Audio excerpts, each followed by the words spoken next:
That afternoon, I typed out a tender message to my husband, telling him how much I loved him and how I couldn't wait to be in his arms later that night. He replied instantly, his usual warmth shining through. I love you more than anything.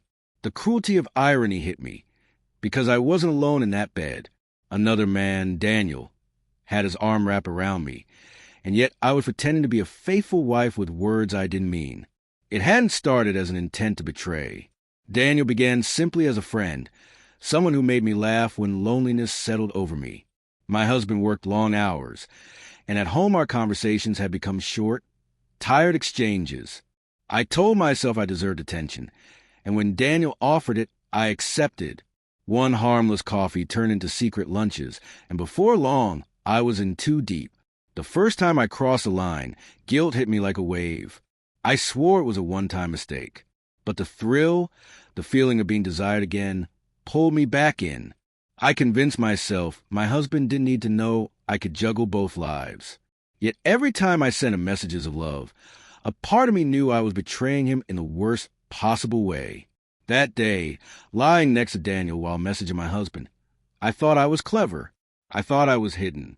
What I didn't realize was that my husband had already started suspecting. He noticed the way I smiled at my phone, the sudden late dinners with friends, the way I avoided intimacy at home. He didn't confront me immediately. Instead, he watched quietly. Unknown to me, he tracked my movements, checked bank transactions, and searched for inconsistencies in my stories. He loved me, but something inside him whispered that the truth was darker than my excuses. And when I sent that loving message, he already knew where I really was.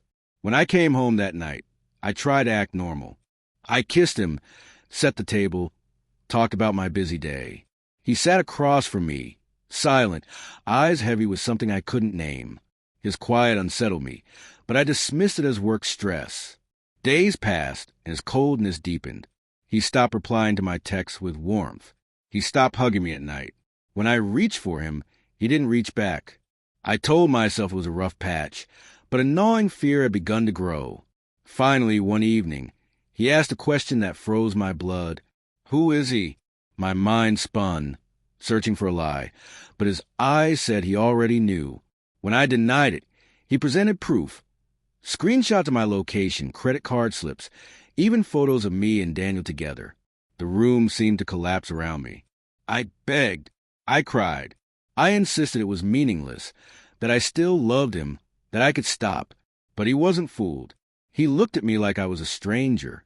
In that moment, I realized the damage was irreparable. He didn't scream or lash out. Instead, he spoke with heartbreaking calm. I gave you my trust, my love, and my life. You chose to break all of it. I can't stay married to someone who lies to my face. His voice cracked, but his resolve never wavered. Within a week, the papers were served. Seeing divorce written on those documents shattered me in ways I hadn't anticipated.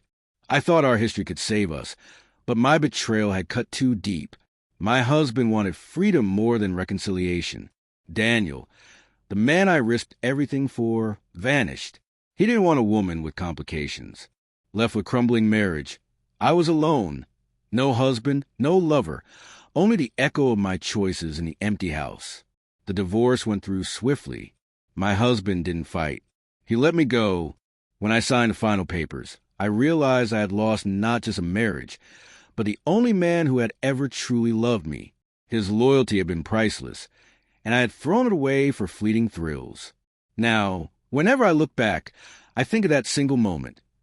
The moment I sent him word to love while lying in another man's arms. That was the day I truly lost him. The divorce was merely the final stamp on a mistake I will regret for the rest of my life.